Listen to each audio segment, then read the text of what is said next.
και τα βαθιά λαγκάρια βγάζεις λεβέντο, κοπελιές και όμορφα παλικάρια. Αυτή τη φορά η εκπομπή Trip for All σας ταξιδεύει στην Άξο. Μπαίνοντας στο λιμάνι, η επιβλητική στέκη ακλώνεται στην είσοδό του η Πορτάρα, στη θέση Παλάτια. Ό,τι σώζεται από τον ναό που ξεκίνησε να χτίζεται τον 6ο αιώνα, πιθανότατα προς τιμήν του Θεού Απόλλωνα. Η μαρμάρινη πύλη καλωσορίζει τον επισκέπτη στο νησί, αλλά και τον αποχαιρετά.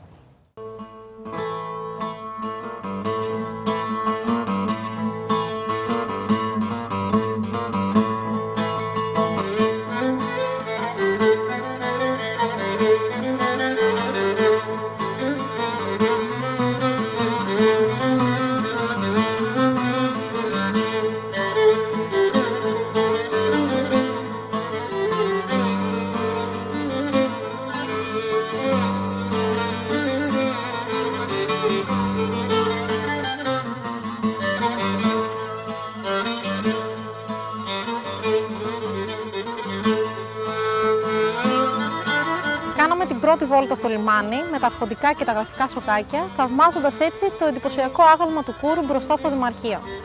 Ακόμα ένα άγαλμα θα βρείτε στο χωριό του Απόλλωνα. Το μισοτελειωμένο ανδρικό άγαλμα του Κούρου που βρίσκεται εκεί είναι από τα πιο σημαντικά ευρήματα ολόκληρης της Ελλάδας και χρονολογείται στις αρχές του 6ου αιώνα.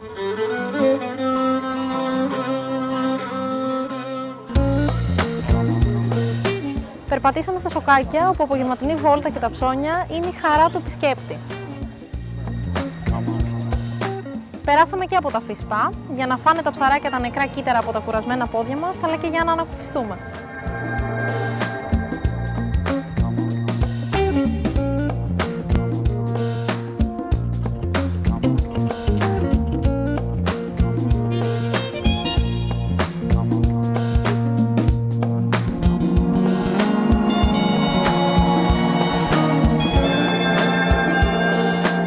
Αυτό σας προτείνουμε να κάνετε κι εσείς, μετά όμως από πολύ περπάτημα. Θα χαλαρώσετε, θα ξεκουραστούν τα πόδια σας και θα νιώσετε ότι πετάτε. Είναι εξαιρετικό.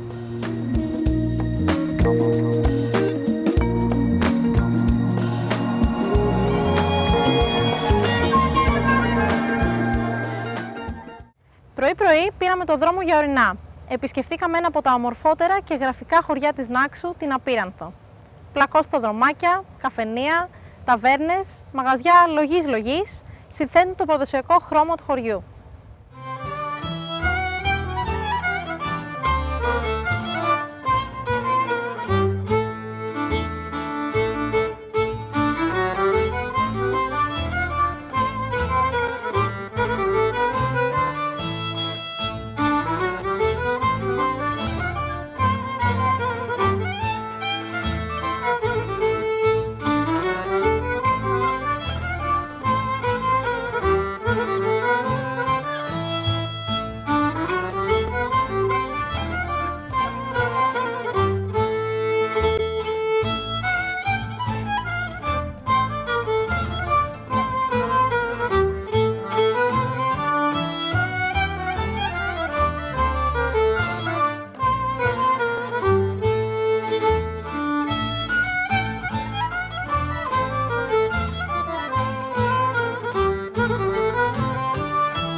Εδώ θα δούμε μερικά από τα μουσεία, με πρώτο κατά σειρά το Γεωλογικό Μουσείο.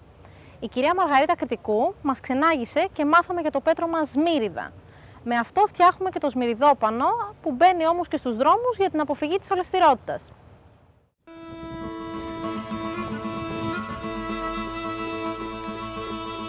Η σμύριδα που βγαίνει εδώ στο χωριό στην καλύτερη ποιότητα και σε μεγάλες ποσότητες είναι το τοπικό προϊόν. Περιέχει 32 ορυκτά. Το βασικό της ορυκτό είναι το κορούνδιο. Από 50% κορούνδιο και 1 με 2 οξύδια του σιδήρου. Τα βλέπετε εκεί τα 32 ορυκτά. Έρχονται εδώ πλέον τα έτοιμα προϊόντα, που είναι η σμυριδοτροχή, τα σμυριδόπανα, τα γυαλόχαρτα. Στους δρόμους το χρησιμοποιούν σαν αντιολισθηρό υλικό, σαν λιαντικό μέσο. Φεύγει από εδώ πολύ λίγη σμυρίδα, γιατί τα έξοδα μεταφοράς της είναι τεράστια. Μάρμαρα εξάγονται ακόμη. το γκρι, το κόκκινο, το μαύρο, το άσπρο. Αυτό εδώ είναι από τις Μάκαρες, ένα νησάκι εδώ κοντά, στις Κυκλάδες, που είναι λιθογραφικός ασβεστόλιθος που παλιά γράφανε και χαράζανε πάνω, με την παλιά γραφή, γι' αυτό είναι και δεν καταλαβαίνεις τα γράμματα. Τα περισσότερα σχιστόλιθοι.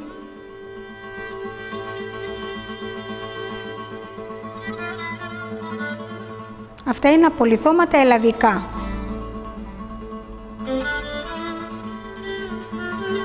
Φτιάφι, πετρώματα από την Τίνο, το μάρμαρο της Πάρου που έχει τη μεγαλύτερη διαφάνεια, τα ηφαιστειακά της Σαντορίνης.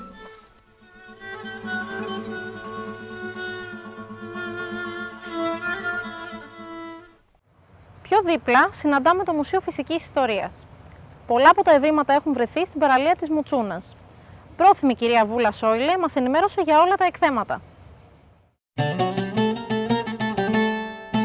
Εδώ έχουμε μια μικρή φάλαινα. Δεν είναι περίεργο το ότι βρέθηκε η φάλαινα στην Άξο, το Αιγαίο είναι πέρασμα για αυτές. Αυτό ήταν ένα μικρό, ήταν μόλις 5 χρονών, ζυγίζει 8 τόνους και είχε μήκος 11 μέτρα. Το πιο πιθανό είναι το χτύπησε καράβι και σιγά σιγά εξόκυλησε ένα νησί κοντά στην Άξο, στην Ήο.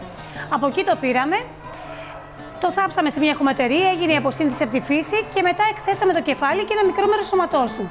Από πάνω αυτό ονομάζεται όφιχθης όφης, είναι ψαριφίδι, ζει σε βάθος κάτω από 80 μέτρα στο Λασπόδι Βυθό. Είναι εντελώς ακίνδυνο αν τύχει να το συναντήσει κάποιος, αλλά είναι και απίθανο κάτι τέτοιο εξαιτίας του μεγάλου βάθους στο οποίο ζει. Από πάνω είναι μια φώκια μονάχους. Φώκες και χελώνες έχουμε στην Άξο. Δίπλα στη φώκια είναι η χελώνα, η καρέτα. Από πάνω είναι ένα δελφίνι, ρινοδέλφινο συγκεκριμένα. Υπάρχουν πολλές κατηγορίες δελφινιών, είναι μία από αυτές. Τα κέρατα του ελαφιού που είναι ακριβώς κάτω είναι από την Άξο. Ελάφια είχαμε παλιότερα στην Άξο και εργόντουσαν εδώ και κυνήγοι. Δίπλα ακριβώς το άλλο το δελφίνι είναι ζωνοδέλφινο, μια άλλη κατηγορία δελφινιών τέλος πάντων από αυτές που υπάρχουν. Στις βιτρίνες υπάρχουν διάφορα είδη κοχυλιών και δίπλα κοχύλια από όλη τη Μεσόγειο, τα οποία παλιότερα δεν υπήρχαν στο Αιγαίο, περάσαν όμως όταν άνοιξε η διόρυγα του Σουέζ και σήμερα υπάρχουν πλέον όλα.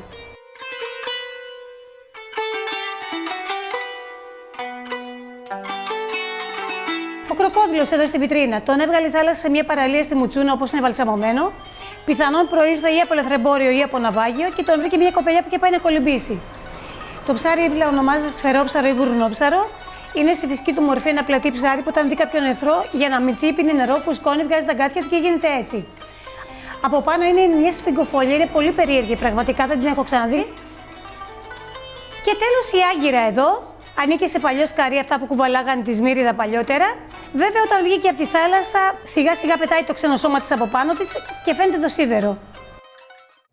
Διασχίζοντας το κέντρο του χωριού, δεν παραλείψαμε να επισκεφθούμε και το λαογραφικό μουσείο της περιοχής. Θα μείνετε έκθαμβοι με την ομορφιά και την ιστορία αυτού του τόπου. Αξίζει να διαθέσετε ελάχιστο το χρόνο σας.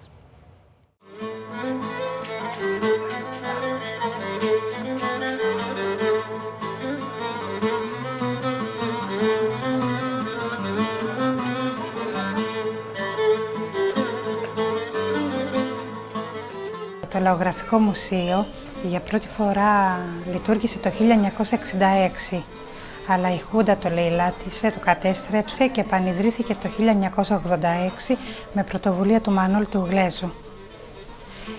Είναι εις μνήμη στο Γιάννη Κατίνα. Αυτός ο άνθρωπος ήταν απεραθήτης, δικηγόρος στο επάγγελμα, είχε βοηθήσει πάρα πολύ το χωριό και το αφιέρωσαν σε αυτό. Σε αυτό το δωμάτιο είναι η σάλα. Δίπλα είναι η κρεβατοκάμαρα και μετά το μαεριό. Στη σάλα θα δούμε τον αργαλιό που ήφαιναν οι γυναίκες στα ρούχα της οικογένειας. Βράκες, φανέλες, ποδιές, ζώνες και αργότερα έφτιαχναν τα ρούχα για το σπίτι, στολίδια όπως κουρτίνες, μαξιλάρια, τραπεζομάντιλα, η ανέμη, ο άδραχτος, το θρομίλι που έβαζαν τα μασουράκια.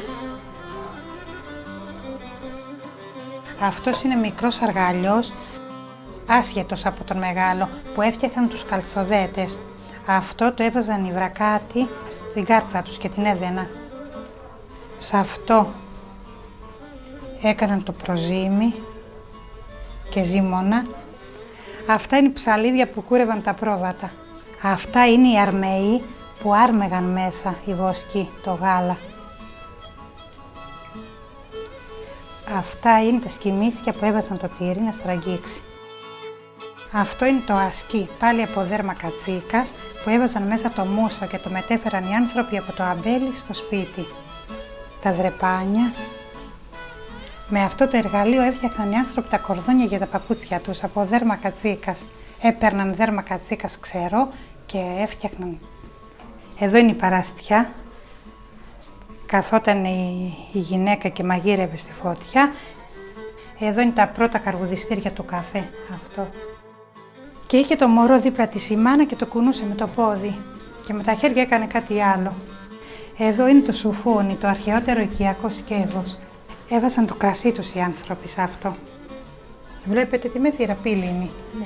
Αυτή ήταν η πλάκα που το σκέπαζαν και είχε την τρύπα για να χωράει το καλάμι. Έβαζαν εδώ το σουφούνι, ρουφούσαν από εδώ μια φορά και ερχόταν το κρασί επάνω και γέμιζε το σουφούνι. Φορεσιές του άντρα και της γυναίκας και τα παπούτσια τα χειροποίητα.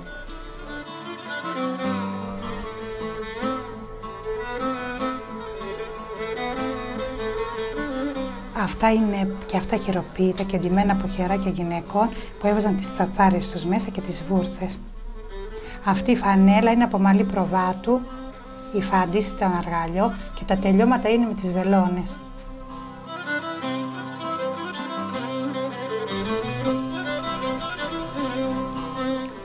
Και το κρεβάτι το σιδερένιο. Με τα υφάντα στολισμένο. Εδώ είναι η ανεμόκουνια.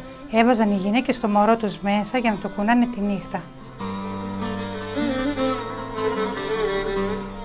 Όλα χειροποίητα. Αυτές είναι φασκές. Η καντιλοθήκη παλιά εικονίσματα.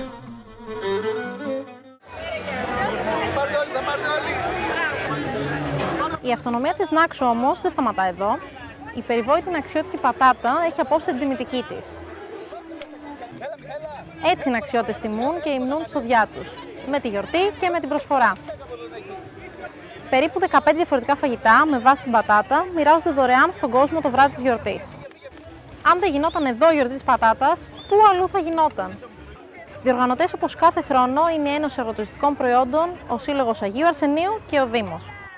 Παρουσιαστής ο κύριος Καραμέρος, ο οποίος στηρίζει κάθε χρόνο αυτή την προσπάθεια.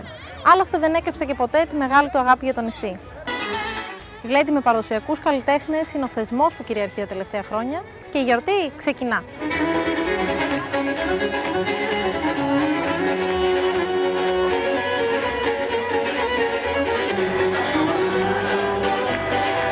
Να την πλανέψουμε αυτή τη μαυρώματα.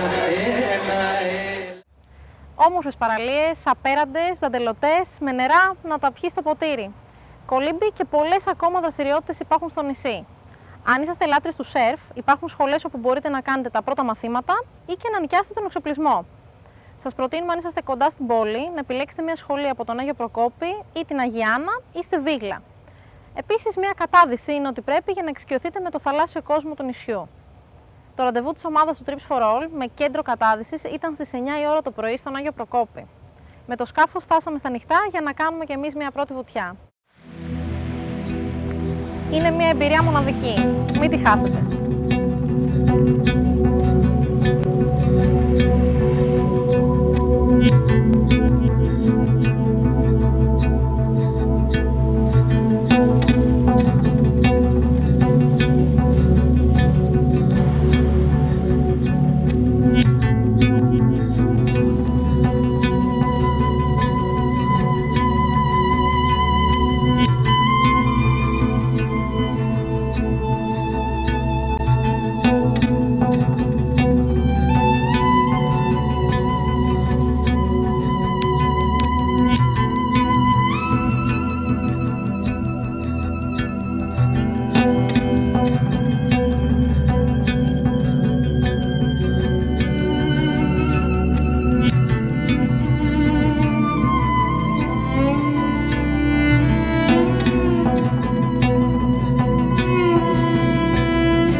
Υπάρχει όμως και ο υδάτινος κόσμος, για όλους, μικρούς και μεγάλους.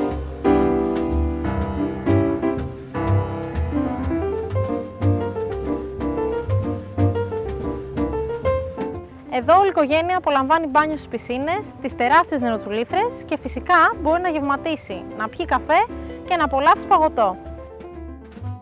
Και όλα αυτά με τιμές προσιτές.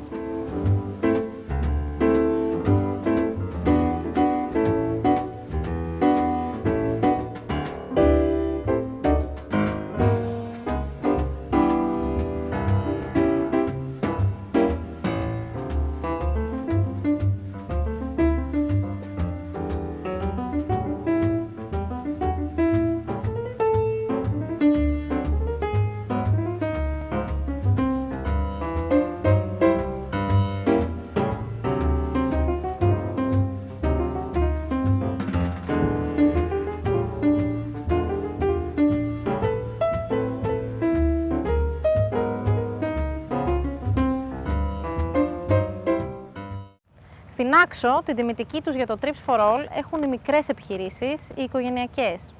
Επιλέξαμε να σας προτείνουμε για διαμονή σας ενοικιαζόμενα δωμάτια και διαμερίσματα με πολύ καλές τιμές. Ενοικιαζόμενο σοφός. Υπάρχει εσωτερική πισίνα και γυμναστήριο.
Ενοικιαζόμενα φιλοξένεια. Φιλοξενία που δεν ξεχνάς.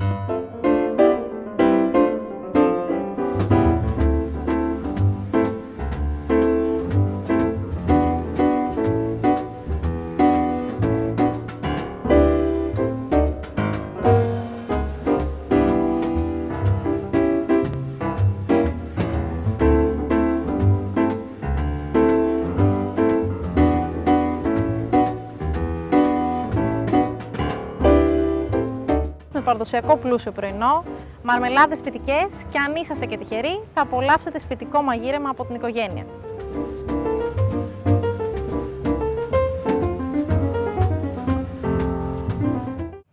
Σίγουρα μετά από μια κοπιαστική ημέρα ένα καλό φαγητό είναι ό,τι πρέπει.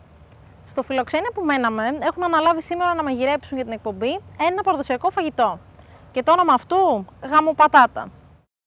Με την ευκαιρία της γιορτής της πατάτας και επειδή βρίσκεστε στην Άξο, θα μαγειρέψουμε ένα παραδοσιακό φαγητό της Κομιακής και του Απόλλωνα που το προσφέρουν στο γάμο, τη λεγόμενη γαμοπατάτα.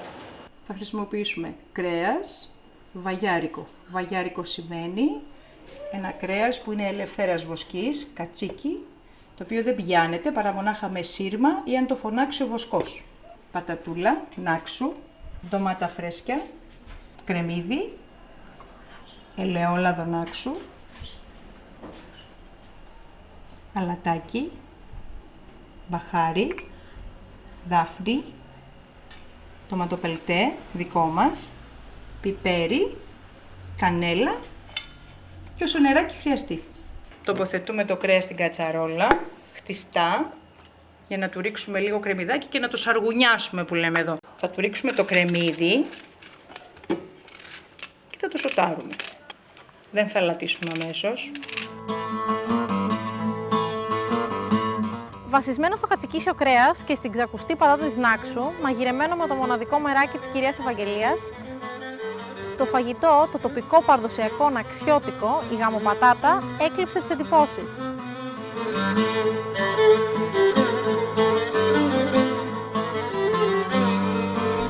πατατάκι είναι έτοιμο.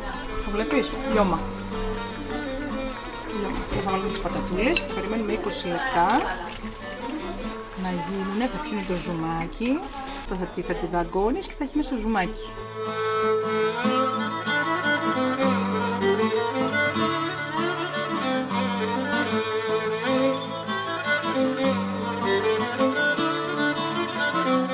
Μεγάλη παρέα μαζευτήκαμε στην αυλή του Φιλοξένια για να γευθούμε αυτό το πιάτο. Στην υγειά μας λοιπόν. Η Νάξος έχει αναπτύξει την κτηνοτροφία σε τέτοιο βαθμό που όχι μόνο υπάρχει αυτονομία, αλλά γίνονται και εξαγωγές. Ο πρόεδρος των κρεοπολών στην Νάξο μας μίλησε για όλα και μαζί του επισκεφτήκαμε τη φάρμα στην οποία εκτρέφει βοηδή και αμνοερήφια.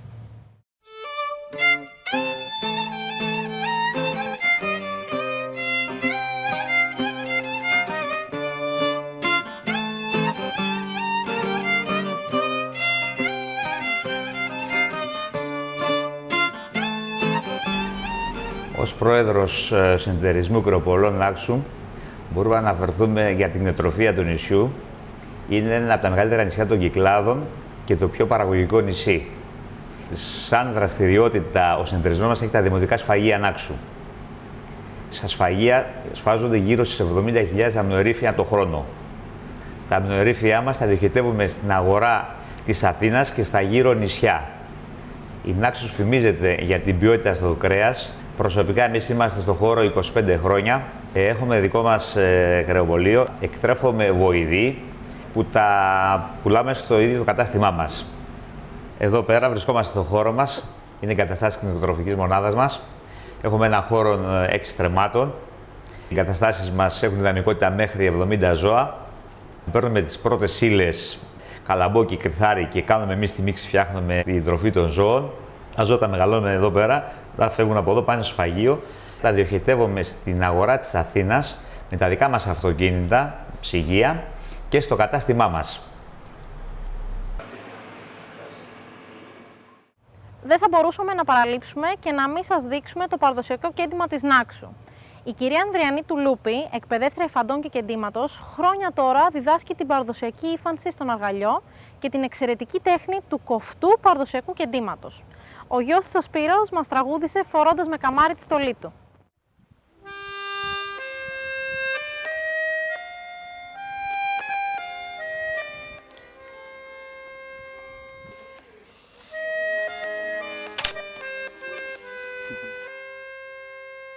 Εκεί.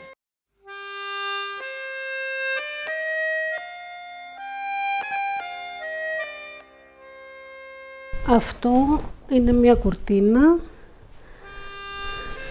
Το κεντρικό μοτίβ είναι ο τρίγος. Είναι από τη Σαντορίνη αυτό το σχέδιο.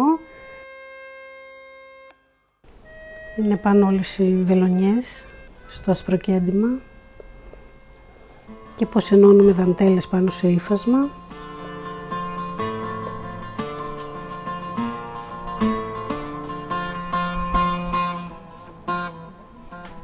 Είχα μάθει το ράψιμο και έμαθα και το πατρόν και το βιοτεχνικό πατρόν και έκανα μαθήματα στο Υπουργείο Γεωργίας, στην Έλε, σε όλα τα χωριά της Νάξου, στη Σαντορίνη.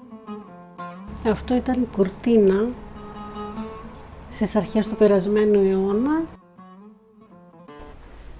Παραδοσιακό σχέδιο μέανδρος, το ελληνικό κλειδί που λέγεται. Και το κρόσι είναι πολύ παραδοσιακό.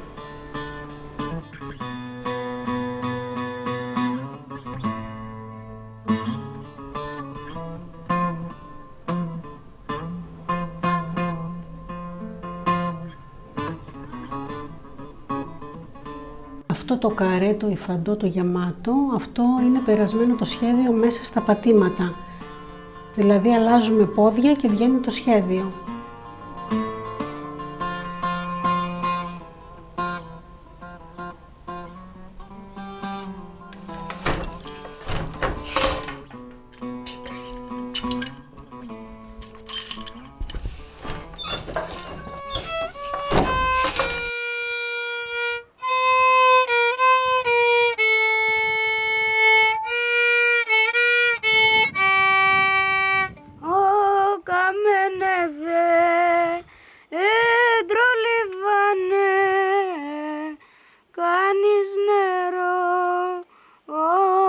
σου βάνε.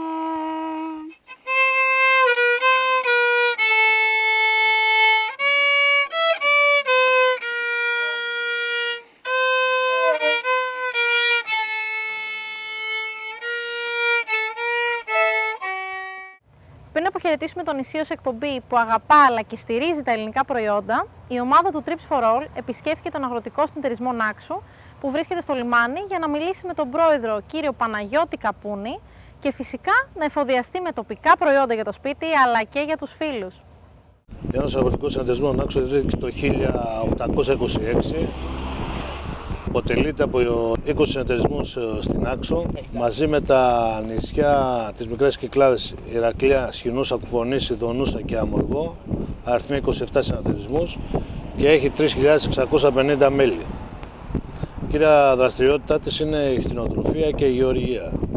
Εκτός από τη γραβιέρα της Νάξου, έχουμε δραστηριοποιηθεί στα κρέατα.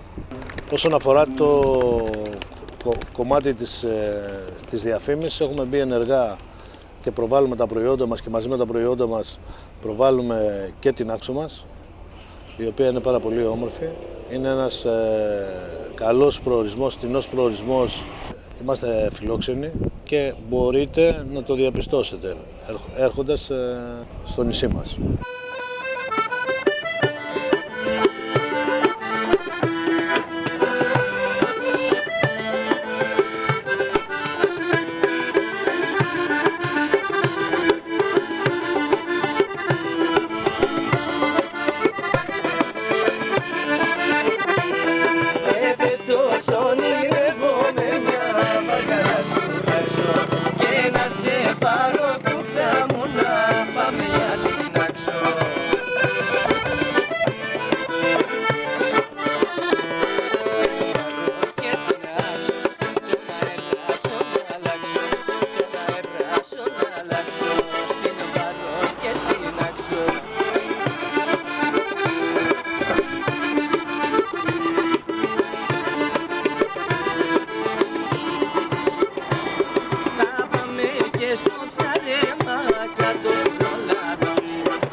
Αν θέλετε να ξαναδείτε την εκπομπή μας, επισκεφτείτε το site μας www.tripsforall.com.